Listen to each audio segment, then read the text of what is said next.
Buenos días a todos.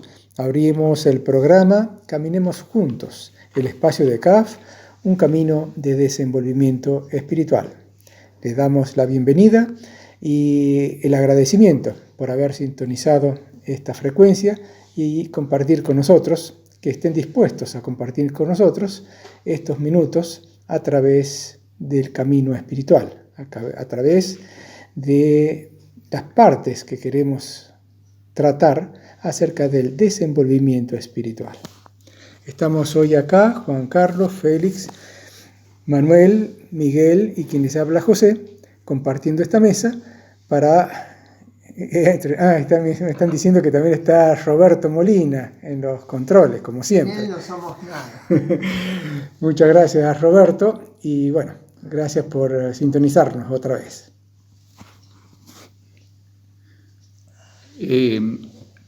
Estamos tratando la mística del corazón, como ustedes deben recordar. Y hoy queremos hablar en particular sobre un aspecto de la mística del corazón, que es el recogimiento. Es la quinta norma, o el quinto punto.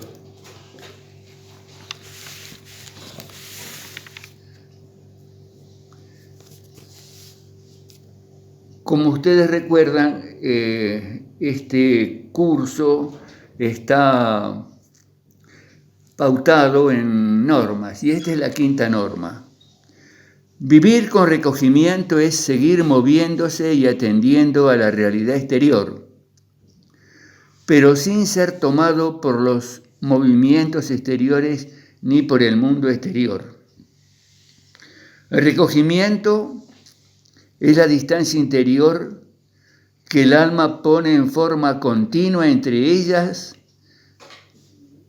los acontecimientos y las circunstancias. Mientras hay distancia, hay recogimiento.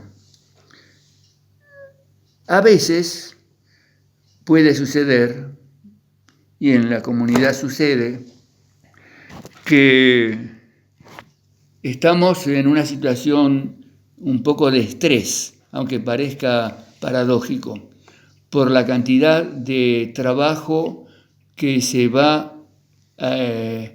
presenta prácticamente al mismo tiempo.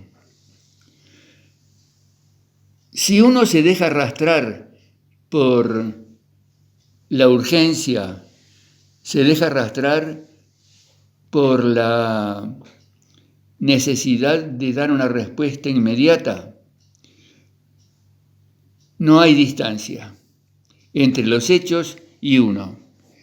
Y si no hay distancia, no hay recogimiento.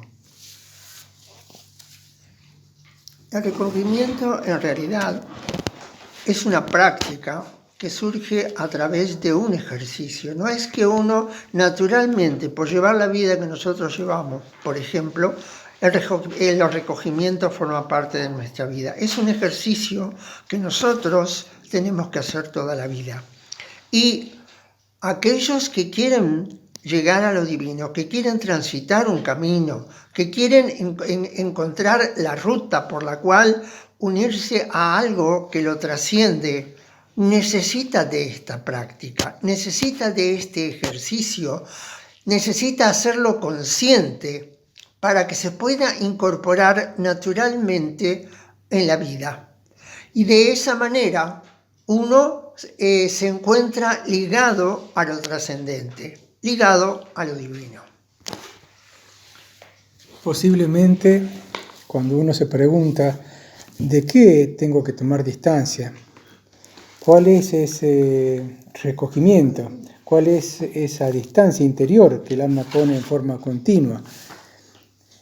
Me parece, y yo quisiera transmitir mi impresión, que hay que poner distancia a los pensamientos y a los sentimientos. Pareciera como que todas las cosas atraviesan o entran en esos campos, o en el pensar o en el sentir. A veces estamos con una idea fija, a veces estamos con una cuestión insistidora, quizás dentro de nuestro, y tomar distancia es ponerle como un metro, ponerle como un espacio a esa idea para que así podamos también entender las otras. No quiere decir que uno tenga que deshacerse de esa idea y pasar de una a otra constantemente, sino poner distancia significa que uno puede estar abierto a interpretar, a aceptar o a analizar otras ideas. Lo mismo con los sentimientos. Toda clase de sentimientos que nos pasa durante el día, por las cosas que vivimos, por las cosas que sufrimos o las que nos alegran, también pueden ponerse distancia y verlas quizás con objetividad. Recogimiento quizás sea ese espacio, esa distancia, para poder vivir como en una paz interior, porque las cosas no nos afecten tanto, para que esas cosas no nos afecten tanto. Alguna vez leímos un ejemplo que nos gustó mucho y que la persona decía que él usaba el botón de pausa. Cuando nosotros usamos, digamos, un grabador, un sintetizador, vemos una película, con las actuales tecnologías que tenemos, podemos detener la imagen, podemos detener el sonido, podemos parar y atendemos lo que tenemos que atender y podemos seguir. En la vida cotidiana nos pasa algo similar. A veces nos embalamos mucho con una tarea y no es que la tarea sea estresante, es el ingrediente que nosotros le agregamos es lo que hace que nos resulte estresante. Entonces, cuando llegamos a ese umbral, cualquiera nos dice cualquier cosa y estallamos, no nos gusta, o aunque no lo manifestemos abiertamente, tenemos una perturbación que nos hace olvidar qué estábamos haciendo, en qué punto estaba. Bueno, esto está significando que no hay distancia, que un elemento muy importante es poner el botón de pausa. Y tenemos muchas prácticas dentro del desenvolvimiento que nos ayudan a esa pausa.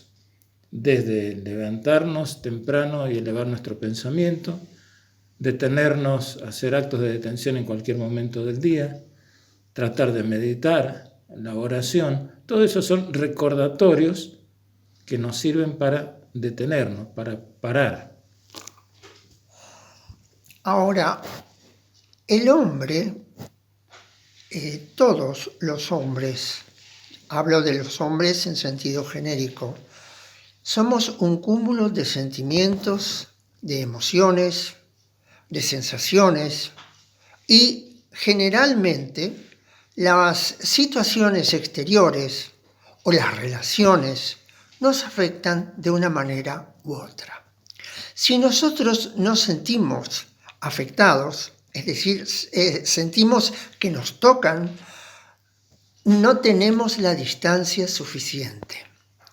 Eso quiere decir que la distancia interior no es suficiente para que el hombre sea libre, para que yo me sienta libre y deje de depender de la realidad exterior. Es decir, deje de sentirnos afectados los sentimientos, las emociones, etc. Mientras nosotros tengamos deseos, aunque aparentemente podamos mantener distancia exterior de los acontecimientos y de los eventos que vivimos cada día, estamos sujetos al mundo. Estamos sujetos a las circunstancias. Estamos sujetos al mundo de los deseos. Quizás por eso también, por todo lo que nos pasa, también hay un ejercicio, una práctica o una actividad, tanto en otros caminos como también en CAF, que son los retiros espirituales. Eso es justamente para tomar recogimiento. Las cosas de la vida, las cosas que vivimos durante todo el año, distintas circunstancias que pasamos, que atravesamos, algunas solucionamos, otras no las solucionamos, unas nos agradan, otras no, son hechos son elementos que van ingresando quizá en nuestro interior, en nuestro ánimo, en nuestra mente, y es necesario periódicamente hacer retiros espirituales. Eso es como una distancia. Se aparta uno unos momentos, a veces es un día, a veces unas horas, a veces son varios días, en que se separa de su actividad normal, no es ir de vacaciones, sino es ir a un retiro, donde se puede buscar silencio, un método de vida organizado, estudio de libros y elementos espirituales, mucha oración, meditación. Todo eso hace que también tomemos distancia de nuestra vida cotidiana de todos los días. Eso es también una búsqueda práctica, una búsqueda efectiva, una búsqueda concreta del recogimiento espiritual. El recogimiento, como se decía recién, es una manera de retirarse sin dejar de estar presente. Es necesario y utilísimo que los hombres, que por lo general nos embalamos, como se dice comúnmente, con los trabajos, con las obligaciones, con las llamadas telefónicas que se repiten de diferentes personas y empresas, nos embalamos y llega un momento en que cuando nos sentamos en casa, en un sofá, para tomar un café, no estamos tranquilos. Nos sentimos conmovidos. Estamos tomando el café y al mismo tiempo recordando lo que nos dijo fulano, lo que nos dijo mengano, lo que tengo que mandar mañana a tal empresa porque están urgidos de ese producto, etc. Entonces, si no podemos salir del tráfago de las obligaciones cotidianas, de los trabajos, sufrimos mucho, sobre todo los hombres, porque a mí me pasa, y supongo que no soy una excepción, que cuando estoy metido en algo, eso sigue pegando en el pensamiento. Y aun cuando hayan pasado varias horas, sigo recordando y teniendo en cuenta lo que yo ya me comprometí a hacer. La sugerencia es, si se dispone en la casa de un lugar, una habitación pequeña en la que uno pueda sentarse y estar solo o pedir en el hogar que lo dejen solo una media hora. En ese tiempo se pueden hacer diferentes ejercicios. Se pueden hacer ejercicios físicos que nos enseña CAF. Se pueden hacer ejercicios mentales. Se pueden hacer ejercicios para quitar la contractura del cuello que nos ha enseñado Viviana de Radio Flash, de Radio a la Calle de Buenos Aires. Pero sí hay que saber apartarse, serenarse y volver a ver las cosas al otro día. Pensemos un poco. Yo estoy con la cabeza llena de preocupaciones. Esta noche me acuesto. ¿Estoy seguro que mañana me voy a levantar? Puedo tanto como estar muerto como sufrir de pronto el efecto de un malestar del corazón, de los pulmones, etc. Y no me puedo levantar. ¿Y a dónde se fue a parar todo el embalaje que yo tenía? Entonces, es importantísimo que hagamos del recogimiento un recurso del pensamiento y del sentimiento. Como decía Manuel, los seres humanos somos un manojo de sentimientos, emociones y pensamientos. Habíamos dicho que la distancia interior no era suficiente. Y tenemos que tener en cuenta algo que en realidad surge o se deduce de todas las normas de la mística del corazón, es que el sentido de la mística del corazón es llegar a ser libres, a ser almas libres. Pero nosotros no podemos ser almas libres, habíamos dicho, aún manteniendo una distancia interior, mientras tengamos deseos. Entonces, tenemos que sentir poco a poco, en el esfuerzo y en la ejercitación, de que dejamos poco a poco de depender de lo que yo deseo para mí o para otros, aun cuando sean los mejores deseos que pueden tener en esta vida. Hay pequeñas cosas que nos pueden servir de ejercitación. Por ejemplo, estamos aprovechando este tiempo y estamos leyendo algo que nos interesa, nos gusta. Puede ser un tema de filosofía, como puede ser una novela, no importa. Y es bastante interesante ver qué nos sucede cuando cortamos la lectura en el momento más importante, donde más nos interesa, donde quisiéramos seguir para ver qué pasa, para ver si se salva la chica, para ver si llegamos a la conclusión filosófica, para ver qué nos dice el autor, parar, cerrar el libro y hacer otra cosa. Y no como algo que nos duele, simplemente es un ejercicio.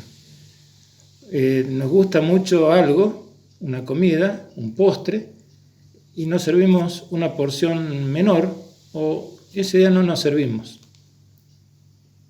Entonces son pequeñas cosas que nos ayudan a detenernos precisamente, a poner el botón de pausa en distintos aspectos de la vida.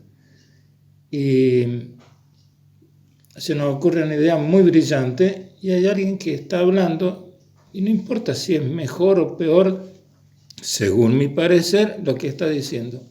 Y callo la boca y escucho.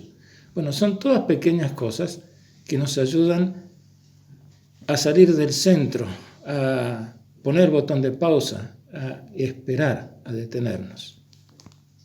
Ese ejercicio, me acuerdo, por lo menos está en distintas filosofías, pero acá en CAF le llamamos el acto contrario. Es decir, uno tiene un impulso y el ejercicio es, cortar y hacer lo contrario, como para ver en qué queda todo ese intento, toda esa ansiedad, ese ímpetu, a ver qué pasa.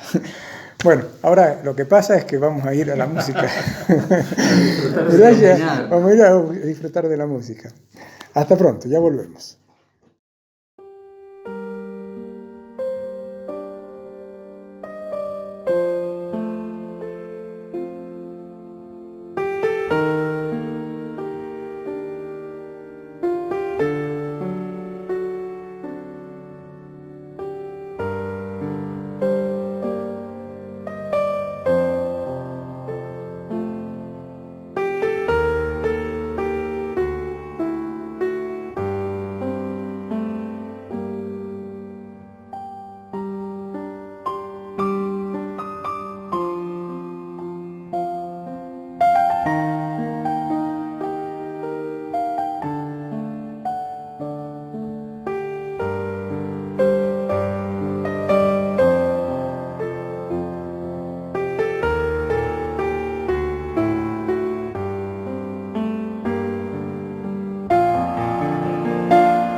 Esta canción que hemos escuchado es una melodía tradicional del folclore inglés, llamada Green Sleeves. Está básicamente construida sobre un motivo que sigue la forma denominada romanesca. Hay una leyenda muy extendida que asegura que fue compuesta por el rey Enrique VIII de Inglaterra para su amante y futura reina consorte Ana Bolena. Tiene distintas letras que ha sufrido cambios a través del tiempo, y una referencia curiosa es que William Shakespeare, en su obra Las alegres comadres de Windsor, que fue escrita alrededor de 1602, hay un personaje en esa obra que sin ninguna explicación se refiere 2 veces a una melodía que se llama Green Sleeves. La versión que hemos escuchado es una adaptación para piano solo. Estamos transmitiendo el programa Caminemos Juntos, un espacio de CAF, un camino de desenvolvimiento espiritual. Para escuchar en vivo a través de internet, poner en la barra de direcciones fmflash.com, todo con minúsculas y guión medio. Hacer clic donde dice en vivo. Para escuchar en diferido, poner en el buscador CAF Caminemos Juntos. Luego hacer clic en la solapa donde dice videos. Para informarse sobre CAF, sobre el camino espiritual, en el sitio de la web poner www.caf.org. Considerar que CAF se escribe C-A-F-H. Los teléfonos, por ejemplo, de la radio 03546 420 007, o bien los teléfonos celulares 03546 538 109 o 538 112. Estamos en Flash FM 107.7. Vamos a continuar en el programa Caminemos Juntos, este espacio de CAF, un camino de desenvolvimiento espiritual. En esta parte del programa que hacemos una entrevista, estamos en este momento en conexión directa, con video y audio, con un guitarrista, profesor de guitarra, que nada menos que está en Estambul, Turquía, a unos muchos kilómetros de distancia. Así que se llama Ricardo Moyano, habla el español por supuesto porque es riojano y es argentino, y bueno, lo conocemos mucho desde pequeño. Así que un gusto, Ricardo, verlo de nuevo después de tantos años. ¿Qué tal? Para mí también, más que un gusto, es una emoción, una alegría inmensa. Primero, escucharte la tonada riojana que no has perdido. Yo no voy a exagerar, no voy a decir que luego dicen que no entiendo lo que decir. Pero, bueno, verte también es maravilloso. Y bueno, me gustaría dar otra información, otro contexto, porque Ricardo es hijo del famoso escritor ya desaparecido Daniel Moyano, novelista, cuentista, periodista, que ha ganado muchísimos premios, reconocimientos, incluso muy amigo de Julio Cortázar y de Gabriel García Márquez, según he visto en muchas fotos. Así que es un orgullo también por esa parte. Ricardo, vamos a la primera pregunta. Nos contabas que habías nacido en La Rioja. ¿Cómo fue ese acontecimiento? Algo me ibas a decir. Mira, vos sin querer has hecho la introducción adecuada porque dijiste que hablaste de mi papá. Mi papá y mi mamá tenían algunos amigos que iban a la casa, por supuesto, y uno de ellos pintó, había varios pintores. Uno de ellos es el pintor Carlos Cáceres, que luego se fue a vivir a París, un chileciteño. Entonces Carlos Cáceres y mi papá, mejor dicho, todos los amigos, qué sé yo, mi mamá estaba embarazada de mí de 8 meses. Entonces empezaron a hacer una payada entre mi papá y Carlos Cáceres. Carlos tocando la guitarra, acompañándose con la guitarra, y mi papá con su violín tocado a modo de guitarra, así. Entonces improvisaban una payada sobre la panza de mi mamá. Entonces como que mi mamá se empezaba a reír, y dice, no, paren, que no, tienen que parar. Y el otro todavía más gracioso. Esto era en la calle Rivadavia. La cuestión es que empezó a sentir ahí que, claro, yo estaba ahí dentro de la panza y oí una guitarra, quería salir ya a ver de qué se trataba. Así fue, cruzaron la calle, fueron a la esquina del Dr. Bulaymán Y nació. Y a las 15 o 16 horas después nací yo.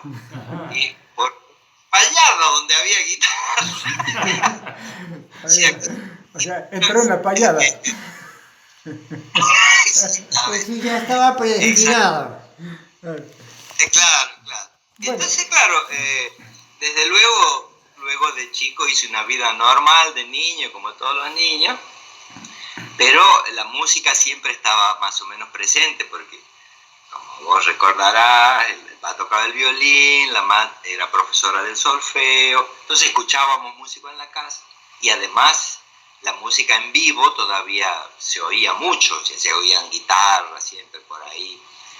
Y bueno, y cuando yo tenía unos 7 años, 8 años, yo quise aprender el violín, pero el violín era muy difícil y yo no estudiaba lo suficiente, así que lo dejé. Luego quise estudiar piano, entonces no teníamos piano y la profesora de piano me dice, no importa, Ricardo, no importa que no tengan piano, vos te vas al patio, porque claro, era amiga de mis padres, ahí el patio de tu casa, en esa mesa de mármol que hay, ¿viste? Sí, bueno, anda y golpea con los deditos de la mano derecha sobre el mármol. Así, cada dedo, el pulgar, este es fácil, el índice también, el medio, pero estos dos son más complicados. Bueno, cuando te salga sangre debajo de las uñas, volvé para la segunda lección. Así, jamás.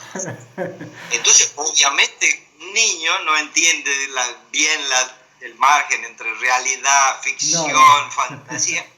Yo me lo tomé en serio y dije, no, está loco que me sangra el dedo, adiós el piano. Entonces, como no quedaba otro instrumento más en el conservatorio, solo había piano, guitarra y violín, así que fui a la clase de guitarra.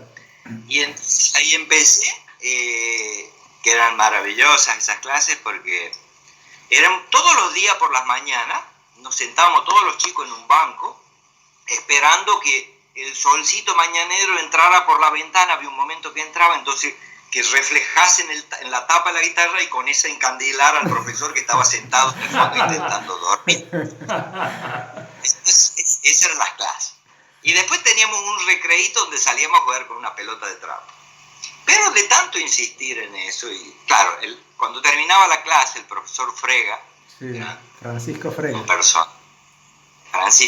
un gran músico, entonces él se iba al piano y tocaba músicas de él o músicas de Debussy, a mí me encantaba, y bueno, yo esperaba todo el día para escuchar, toda la mañana para escucharlo a Frega tocar el piano, pero todo eso fue entrando en mí. Cuando ya más o menos llevaba 2 o 3 años tocando la guitarra, con José Adolfo, como éramos amigos de toda la vida, y él, por solidaridad conmigo, o lo que fuese, empezó a tocar la guitarra también, entonces, ideal, porque compartíamos ese milagro que es la música, tan lindo.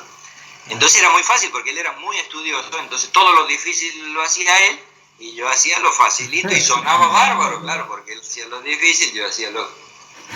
Era genial. No era tan así. Entonces esa fue mi introducción a la música y después ya seguí, ya no la pude dejar más.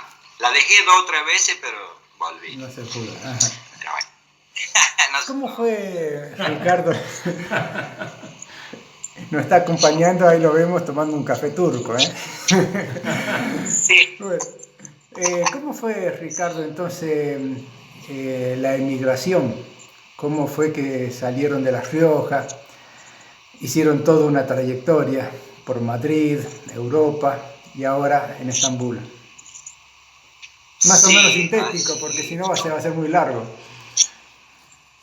Mira, en el año 76, cuando vino lo que vino, Sí, eh, un golpe de Estado. y entonces a mis padres los echaron del trabajo. Ellos eran profesores en el conservatorio. Mi papá profesor de violín, mi mamá profesora de solfeo, y también mi mamá era profesora de música en el Colegio Nacional.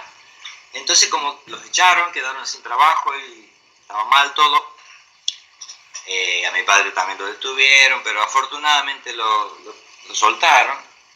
Entonces nos fuimos a España, a Madrid. A Madrid. ¿Por qué? ¿Por qué Madrid? Porque yo ya más o menos tenía 15 años y pensaba que la guitarra podría haber sido mi futuro. Y mi padre, que era tan buena persona, en vez de pensar en él, que hubiera podido elegir Francia o cualquier otro país un poco mejor, fuimos a España por la guitarra. Entonces yo continué mis estudios en el Conservatorio de Madrid, me recibí allá, y cuando me recibí, yo me acuerdo que mi profesor, Tito Ballesteros, me dijo: mira, Ricardo, yo si vos querés, yo puedo hacer que entres a trabajar aquí, porque hacía falta profesores de guitarra, yo tenía un título todo nuevito. Pero si yo estuviese en tu lugar, en vez de aceptar este trabajo, yo agarraría la guitarra, el pasaporte y viajaría. Yo no hice. Entonces él me sugirió eso. Y como yo lo quiero mucho y lo quería mucho también, entonces le hice caso, como siempre le hice caso. Entonces fue lo que hice. Empecé a ganarme la vida con la guitarra y con la música. Y bueno, un poco de viajar por aquí, por allá, algunos amigos. Hice un amigo en Francia, Dominique Ventre, que él es un amante de la música, guitarrista así amateur.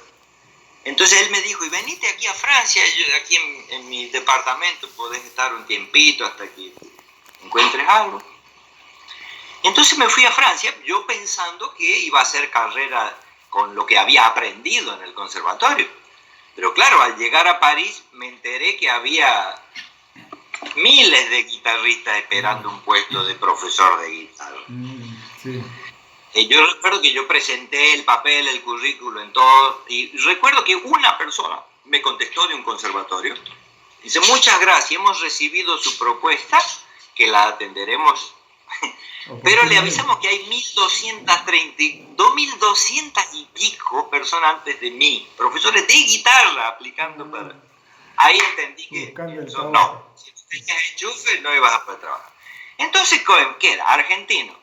Entonces me empezaron a llamar todos los músicos argentinos que vivían en Francia, tanguero, el Tata Cedrón, chamamecero, Raúl Barbosa, bolivianos, los hermanos Argueda, peruanos, brasileños, bla, bla, bla, para trabajar, acompañar a un cantante, acompañar a un baile, claro, lo que sea. Grupos. Entonces yo ahí me descubrí la música latinoamericana y bueno, empecé a hacer eso. Nunca dejé de escuchar música clásica, que es la que más me gusta y la que más escucho. Pero me gustan todas las músicas. Cuando son verdaderas, cuando el señor que agarra la guitarrita, que tenga 2 cuerdas y un dedo, y es un pastor ahí que aprendió a tocar que se hizo la guitarra con una lata de algo y un palo de escoba y un freno de bicicleta. Si es verdad, entonces yo eso lo escucho. Claro. Y luego puede venir un señor que toca un piano carísimo, pero si es trápala, yo hago y no escucho. Porque en la música no se puede mentir. Bueno, y ahora a Estambul, ¿cómo llegó? Entonces, estando en Francia, yo ya, por supuesto, me había hecho amigo de guitarristas argentinos que viajaban a Europa para tocar. Entre ellos Juan Falú. Entonces Juan Falú venía a tocar a Francia, y paraba en casa, y qué sé yo. Y recuerdo que una de las veces que Juan vino era el año 91. Entonces el último concierto, o sea, después de estar en París, iba a Polonia y después iba a Turquía. Entonces bueno, muy bien, se va a Turquía. Entonces, llegando a Turquía,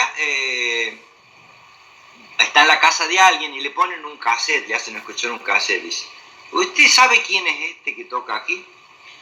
Entonces el cassette del lado A, lado B. Sí. En el lado A había música clásica, Scarlatti, Bach, qué sé yo. Juan escucha y dice, no conozco. Bueno, así, qué lástima, porque hace un montón que queremos saber quién es el que toca y no sabemos.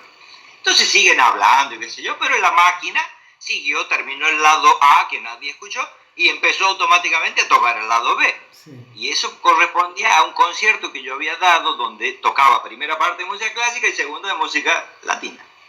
Entonces apenas, y yo cuando hacía música sudamericana, entonces hacía unos cócteles y mezclaba, qué sé yo, Alfonsina con la Pantera Rosa, que cualquier cosa. Entonces, si coincidían los acordes, yo le ponía. O sea, bueno, la cuestión es que cuando empieza a escuchar eso, Juan dice, pero ese es Ricardo. ¿Lo conoce? Claro, si vengo de la casa de él. Y hace un montón que queremos saber quién es. Pero, bueno, la cuestión es que agarran el teléfono, me llaman, eran las 1 o las 2 de la mañana, me despierto, agarro el teléfono preocupado, y me dice, che, Chango, aquí quieren hablar con vos. Entonces un turco, una mujer que hablaba francés, bueno, me explica la situación y dice, bueno, querríamos invitarlo. Bueno, claro, ¿cómo no? Claro que sí. La cuestión es que a los 15 días ya me llega la invitación oficial para venir a tocar aquí por primera vez. Y bueno, fue muy lindo. Vine, toqué solo, solista, volví a París. Y me llaman otra vez para tocar otra vez, desde Estambul. Y esta vez iba a haber un concierto en Estambul y uno en Ankara, para los castellanos parlantes. Entonces, bueno, toco en Estambul y esta vez vine con un trío de quena, piano y guitarra. Música. Entonces yo siempre cuento que Sibel, está aquí en su computador, sí. Sibel había ido con unas amigas. Entonces le dice a la amiga, che, ¿el pianista está casado? Sí, qué lástima. Y el flautista también. ¿Y el guitarrista? No, el guitarrista está soltero. Y bueno, un mes después no. Ya han pasado ya 20, tenía buen ojo entonces. Un montón de Sí, no, pero es verdad. Bueno. Claro que el pianista, el flautista era más handsome, como es, ay, no me sale en castellano, más lindo que yo. Bueno, y ahora, Ricardo, ¿cómo es el panorama para el futuro? Bueno, aquí, los proyectos. Digamos, trabajando, yo empecé, yo estuve unos años en una universidad. No se cortó, ¿verdad? No. Luego entré al conservatorio. Yo soy muy feliz enseñando. A mí me gusta mucho enseñar música. Porque lo que más me gusta es compartir. Y siento la inmensa alegría cuando veo a un chico, un niño o un adolescente con entusiasmo, con ganas. Entonces yo transmito lo mismo que recibí cuando yo era niño de otros músicos y de amigos, como vos. Entonces transmito eso y me gusta mucho. Y bueno, aquí hay unos cuantos Ricarditos tocando. Chacarera, componen. Tengo unos gatos que han escrito los turcos, con escalas turcas, claro. Ricardo, ¿se les enseña un poco de música latinoamericana allí en Turquía? Oficialmente no. En los organismos oficiales es música clásica y guitarra entra como en Europa. Entran algunos compositores clásicos para guitarra, Villalobos, Lauro.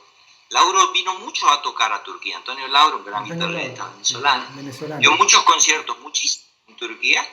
Prácticamente él trajo la guitarra a Turquía, Lauro. Y después, en estos últimos años, con el flamenco, que hay por todos lados, aquí vienen muchos guitarristas de flamenco a tocar, entonces los chicos jóvenes les gusta mucho el flamenco. Pero cuando vienen a mí y me preguntan, ¿y flamenco? No, yo de flamenco no sé ni dónde hablo. Pero parecido a una bolería, hay una cosa que se llama chacarera y les muestro, entonces así los engaño. Enganchó así como la Pantera Rosa y Alfonsina, el flamenco y la chacarera. Claro, por supuesto. La forma de enganchar los enganchados. Claro, claro. Yo le enseño lo que yo puedo enseñar, lo que yo sé. Pero hay gente que le gusta mucho. Hay algunos un amigo toca tango, en fin, sí. En Sí, Esmirna hemos hay un visto. chico que ha descubierto el 3x4, porque decía, no, claro, el 3x4 es todo un mundo. Y claro que es un mundo el 3x4, claro. Porque no es solamente vals, hay muchas otras cosas 3x4. Y entonces él está descubriendo las cuecas chilenas, los festejos peruanos, en fin. Y claro, yo feliz porque me manda los vídeos, estudia, claro, vive en otra ciudad también. Y me gusta mucho eso. Claro. Y entre los chicos, Porque- así, entre los chicos, entre los alumnos, ¿también forman Sí. grupitos así de conjuntos musicales? Yo los obligo a Es hacer. muy lindo Sí, eso. claro. Sí, porque así suena más rápido todo. Porque uno si tiene que tocar solo hay que estudiar mucho. En cambio, si compartís, que es una cosa de piano, que te dan las dos manos, no, una mano que la haga el trombón, o una guitarra, bajo todas las cuerdas para que suene grave y toca la mano izquierda. La parte de piano, si no hay piano, ven flauta, lo que sea, toque, lo que está ahí. Luego agarro la partitura, se la pongo al revés para que lea igual, pero ¿cómo? Y sí, ¿no ves que son notas iguales? Esto que era un do, pasa a hacer, ¿qué pasa a hacer? Y tocarlo. Ahora tocarlo en árabe, el pentagrama de así para así. En fin, hago que sea un juego, ¿no? Lo arduo del solfeo se convierte en un juego. Y funciona. Qué bueno. Bueno, muy lindo. Bueno, entonces, ¿alguna otra cosa? ¿Tiene alguna anécdota que nos pueda contar así con los chicos, con la experiencia musical, con los conciertos, con alguna cosa así atractiva? Mira, una cosa. A los chicos yo les doy la partitura, pero primero toco. Y les digo, mira, ¿qué te parece esto? Y me dicen, sí, me gusta. Bueno, te lo doy. O me dicen, no me ha gustado mucho, entonces le doy otra cosa. Y así cuando ya se establece un poco de confianza, ya llego al punto que me dice, a ver, profesor, quiero algo en 3x4 en mi menor que tenga arpegio. Y ellos me dicen, ¿qué quieres? Entonces, bueno, yo que en mi vida esto busco y le mando. Si ya hay partitura escrita, se la facilito un poco. Entonces pierdo mucho tiempo, gano tiempo haciendo eso, pero paso mucho tiempo con eso, que me gusta. Entonces yo siempre les digo, ustedes tienen que tocar todo lo que está ahí y la última nota es libre, no hace falta que hagan la última nota que está escrita. Ahí pueden hacer cualquier. Improvisa. Entonces esa puerta de libertad los vuelve locos. Entonces están tocando todo el tema do y al final ponen el dedo en cualquier lado y les dan. Y a mí también. Muy bueno. Entonces eso en los exámenes tengo que avisar al tribunal, a los otros del jurado, que cuando llegue el final no es que se equivoque. Nosotros digamos así. Eso por contar. Bueno, muy bien, Ricardo, creo que para la entrevista ya llegamos al final. Ha sido un gusto realmente, muy lindo toda esa trayectoria, resumida, pero desde los comienzos, antes de nacer hasta hoy. José pedía una anécdota, pero en realidad todo lo que nos contó es una gran anécdota y una gran experiencia. Fantástico. Bueno, Ricardo, ahora terminamos esta entrevista, pero queda abierta otra puerta, que sería lindo, ya habíamos comentado, hablar un poquito de su papá. No de la obra de él, sino de la vivencia suya. Cómo compartió, cómo convivió con él todos esos años. Claro. Con mucho placer, con mucho gusto. Bueno, gracias Ricardo. Entonces nos vemos enseguida y hasta pronto. Muchas gracias. Un gran abrazo.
Lleva el título de Yemen Ellery y es una canción turca, considerada turca porque es antiquísima, tiene muchísimos años, no se sabe a ciencia cierta dónde surgió, y es una canción popular, digamos, conocida en Turquía.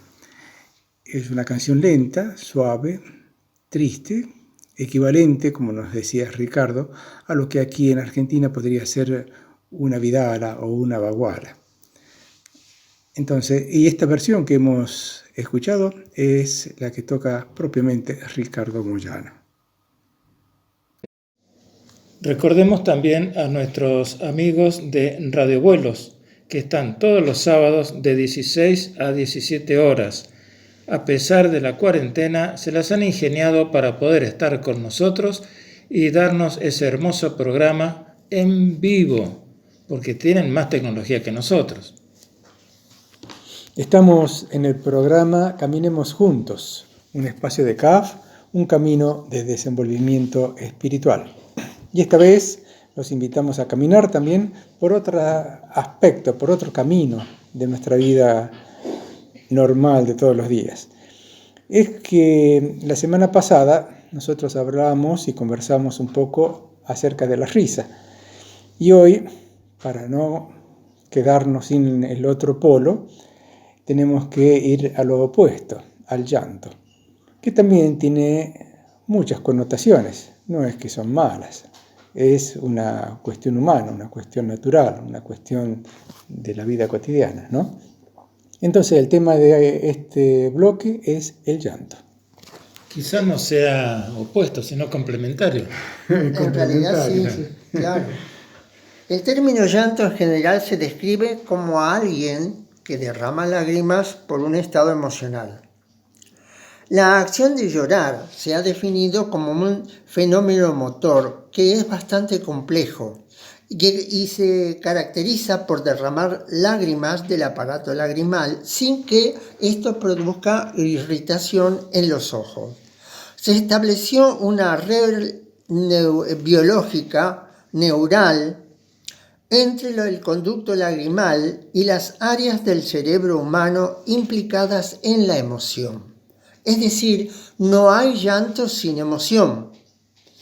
Y además se establece como una característica propiamente humana. Por lo menos hasta ahora no se conoce que haya animales que puedan producir lágrimas en reacción a un estado emotivo.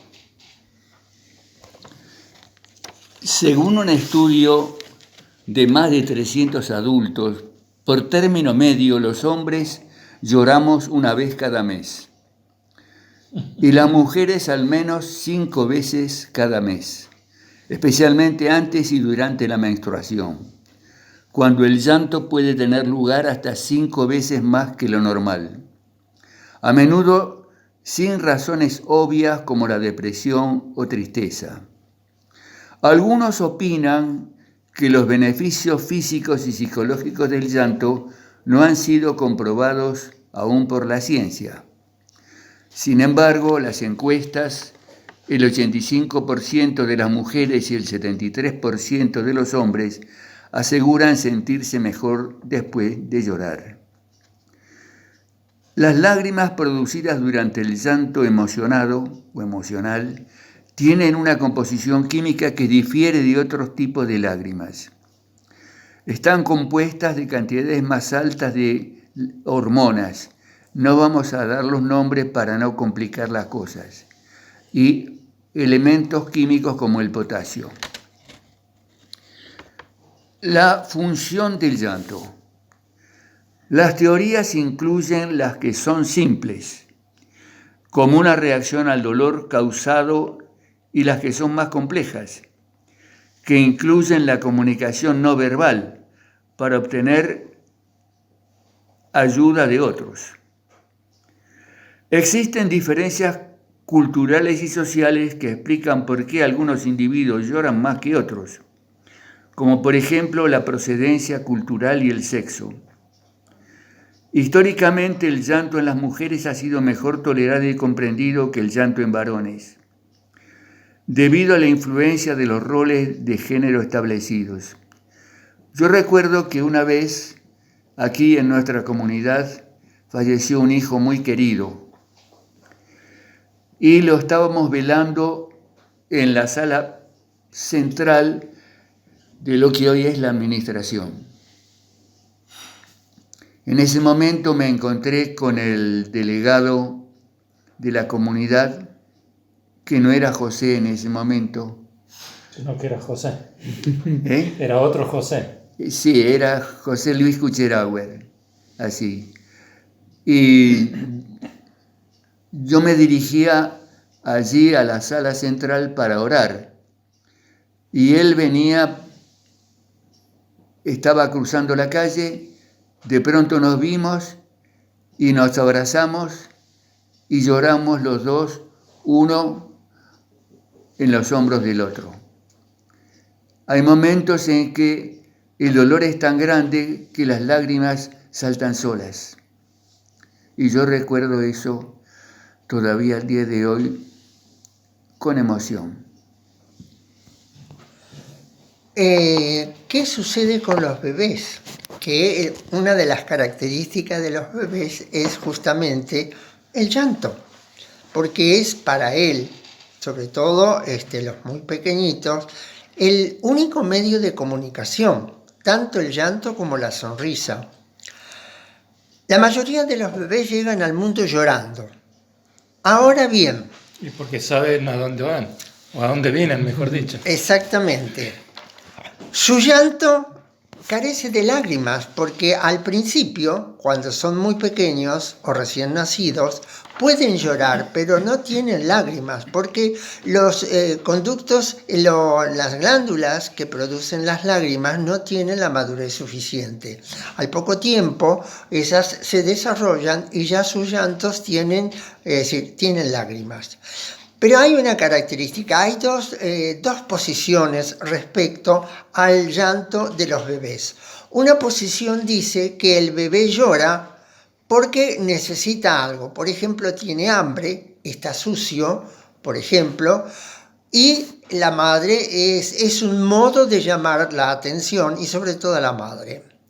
Pero hay otra posición que dice que el bebé llora porque es un modo de exigir ser atendido. Es decir, es como una función impositiva, no como una posición de necesidad. De todos modos, no hay nada definitivo al respecto y todavía siguen las investigaciones. Hay un asunto interesante que he observado, por lo menos en mí mismo, con respecto a las lágrimas o al llanto, sobre todo las lágrimas.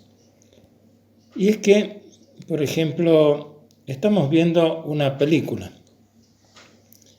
La película nos emociona de alguna manera por el argumento, por un lado, por lo que está ocurriendo en ese momento, por la buena actuación de los actores y actrices, y también porque hay alguien que lagrimea dentro de la película.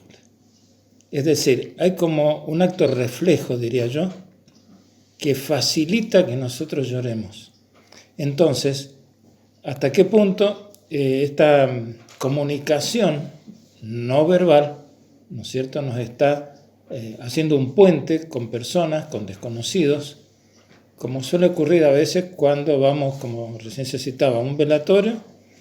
Tenemos en común la persona que falleció, pero hay personas que no conocemos, familiares, amigos, clientes, lo que fuera. Y las lágrimas de uno facilitan las lágrimas del otro, o de los otros. Bueno, es un asunto interesante investigar, porque podemos ser inducidos a la emoción, por ejemplo, a través de una filmación, ¿no es cierto? Y hasta qué punto somos dueños o no del manejo de esas cosas. Es decir, una palabra que el llanto es contagioso, lo mismo que la risa. Alguien se ríe y de alguna manera, es decir, provoca la risa en los demás. Alguien llora y también de alguna manera induce el llanto en los demás. Hago una pregunta. La vez pasada, cuando hablábamos sobre la risa, En un momento mencionamos que hay animales que se ríen, ¿no es cierto? Sí, el chimpancé, por ejemplo. Chimpancé. La pregunta es, ¿hay animales que lloran? ¿Se ha constatado eso? Hay animales que largan lágrimas, pero no que se sepa que lloran emocionalmente. Por ejemplo, dicen que el cocodrilo, después de comer, larga lágrimas, pero no quiere decir que esté triste. A lo mejor está festejando. Está contento. Parece que no está bien constatado todo eso por la ciencia. Hay algunas personas que tienen hechos, yo recuerdo historias que me han contado a mí, de perros que habían desaparecido por tiempo muy largo y que después se retornaron a sus hogares, al lugar del amo, y con una especie de emoción. Y la persona que me lo relataba dice, estaba llorando. Ahora, eso es todo. Dicen que uno de los primeros propósitos del llanto, en cualquiera de las situaciones, es eliminar toxinas del organismo, ocasionadas por sobre todas las cosas por el estrés y la ansiedad. O sea que sería un invento moderno. Aparentemente, no sé si no sería tanto. moderno. Fíjese porque... que acá dice también en un estudio que en la medicina hipocrática, eso ya viene de muchos siglos atrás, y medieval, las lágrimas fueron asociadas con los humores del cuerpo. No se tenían muchos estudios como en la actualidad. Y se veía el llanto como una purga de humores, de los excesos de humores en el cerebro. O sea que uno exprimía el cerebro y lloraba. No sé, era como una descarga, era como un alivio. Seguramente las personas en aquella época notaban que el llanto era un desahogo, era un alivio, era una especie de descarga de emociones. Entonces decían, bueno, los humores del cerebro se descargaron y ahora me siento bien. Sí. Sobre todo los malos humores.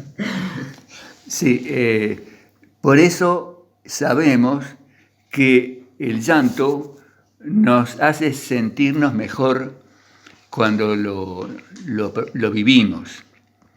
Es decir, cuando se inicia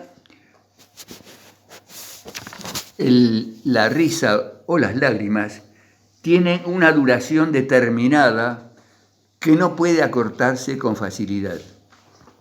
Recuerdo situaciones en que me pasó en caso de un accidente que cuando estaba con el cuerpo lastimado saltaron lágrimas de mis ojos por el dolor, sin que yo me propusiera llorar, pero no lo podía evitar. No era emoción, era dolor en ese momento. Era dolor. Dolor físico. Era dolor físico. Entonces, el llanto tiene diferentes aspectos que tal vez entre todos podamos aclararlo un poquito. Sí, pero yo diría que hagamos un cortecito porque le damos un respiro a la audiencia. Estamos con el tema. Por eso. Pero vamos a hacemos un corte, un poquito de música y retornamos.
Esta fue la interpretación de la famosa guarania paraguaya Mis noches sin ti, interpretada por la arpista Luz Vera, también paraguaya, y que en esta ocasión se encontraba nada menos que en Dubái interpretando esta música.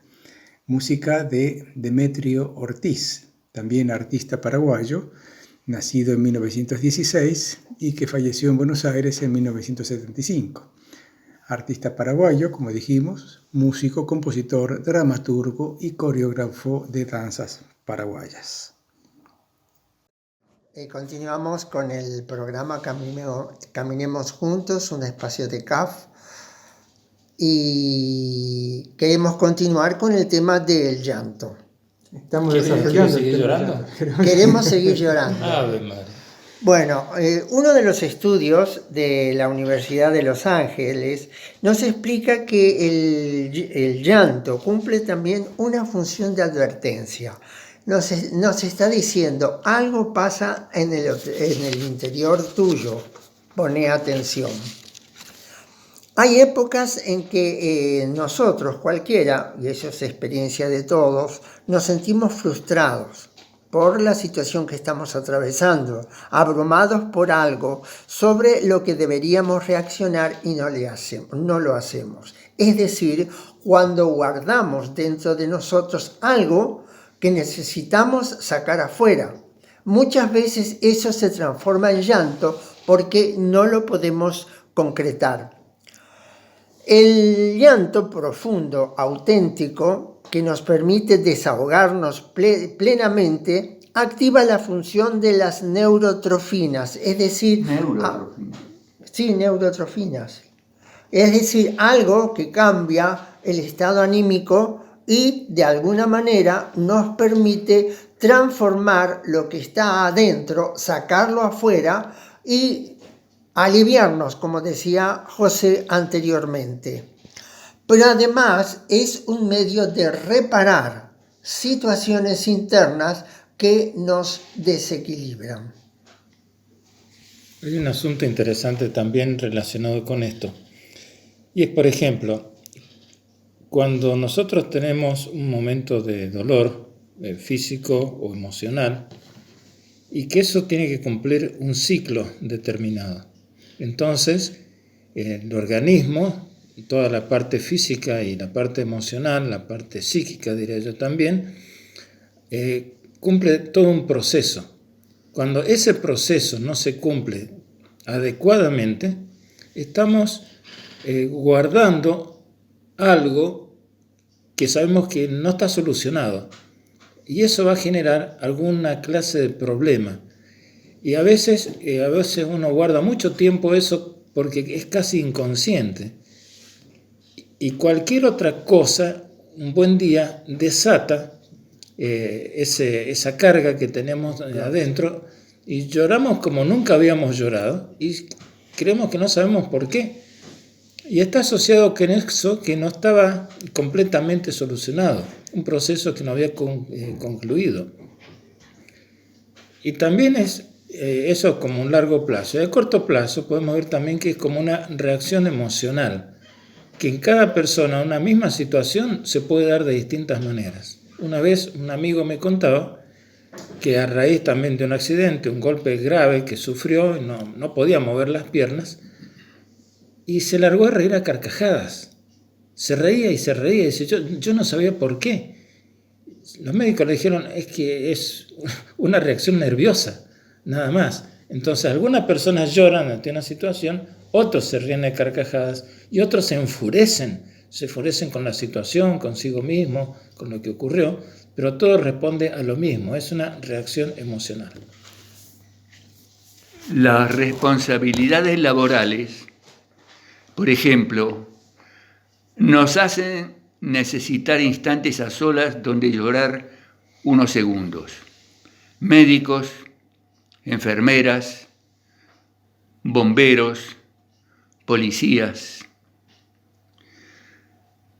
¿Cuántas veces, presionados por el trabajo y a veces ante la imposibilidad de mejorar las situaciones, como ser los médicos que se esfuerzan para salvar la vida de un paciente y se les va entre las manos y les deja un dolor enorme a ellos y a las enfermeras que le están atendiendo. Entonces buscan un momento aparte donde esconderse y soltar las lágrimas, porque eso les hace sentirse bien. Es una sobrecarga emocional que ya no los deja respirar. Y cuando eso se libera, se siente muy bien. Hay también otro aspecto que me gustaría mencionar del llanto, que es el llanto producido por la alegría, por la conmoción, por la emoción así placentera. Parece que eleva los límites de resistencia y bueno, una persona llora. Yo he visto personas que al retornar seres queridos de un lugar lejano que hacía mucho tiempo que no los veían, lloran de la emoción, por la felicidad de verlos. Una persona que se salva después de una operación grave, difícil, lloran de alegría abrazándose. Y así muchas veces gente que retorna de algún lugar porque estaban perdidos o habían tenido un accidente y la gente llora por esa emoción. Y me gustaría describir una escena de una película. Esto es una película, pero no solamente que lo hace muy bien la actriz, sino que representa esas emociones. Hay una actriz que en la época del gueto de Varsovia, Segunda Guerra Mundial, un alemán le arrebata a su chico y lo va a matar. La madre empieza a llorar desesperada y escucha un disparo. Ella está encerrada en una jaula. Está encerrada en una jaula. Claro, bueno, no pero el asunto es que la conmoción de escuchar un disparo y que le matan al hijo es tan grave, es tan desesperante, es tan impresionante, una tortura, que llora de una manera desgarradora, claro. Pero enseguida se ve que no lo mató.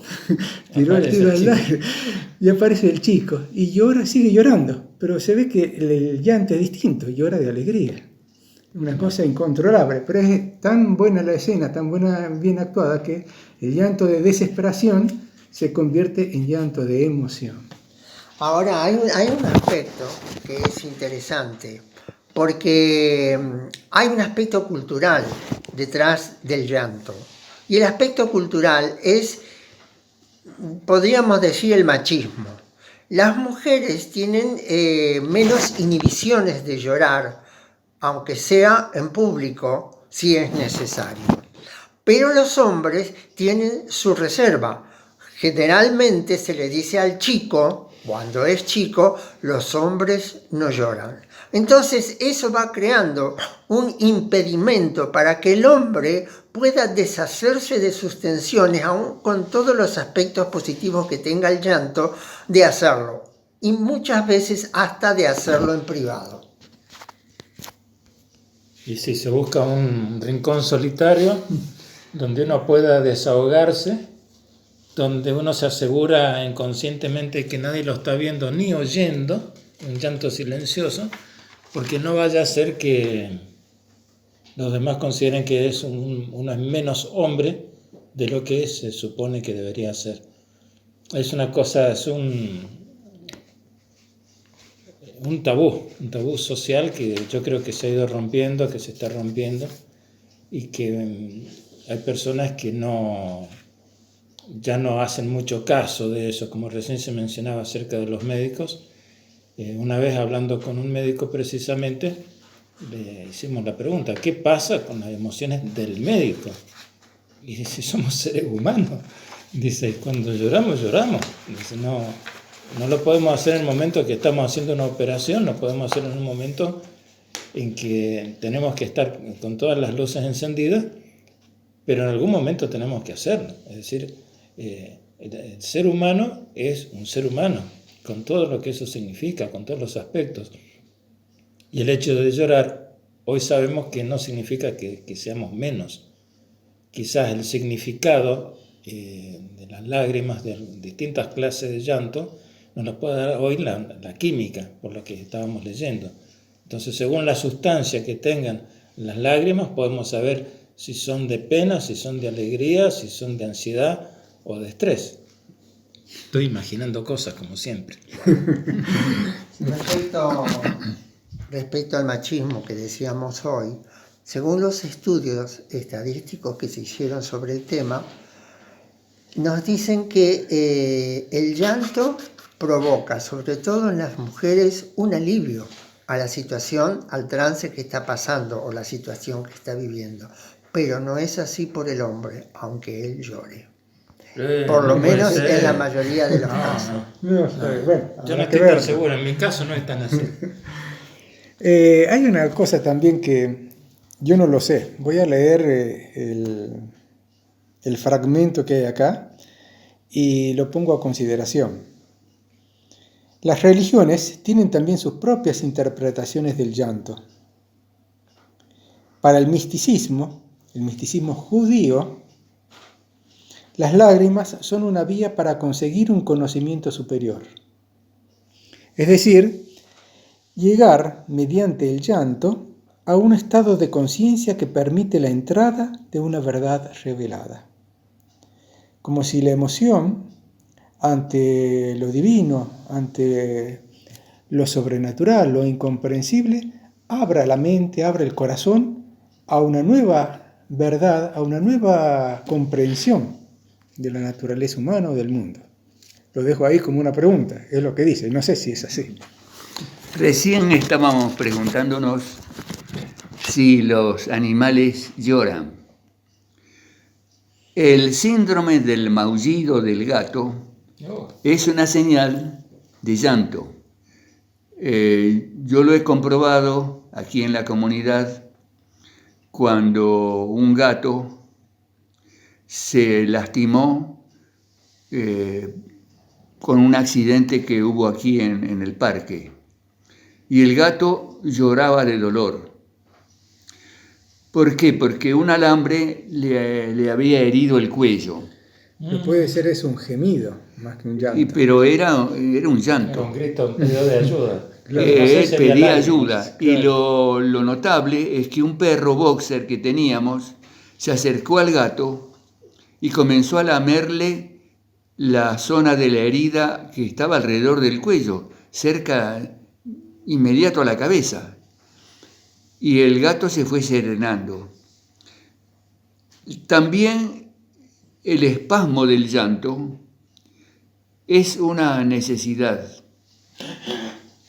A veces estamos en una situación y nos agarramos la cabeza, la agachamos con la cabeza entre las manos y nos ponemos a llorar.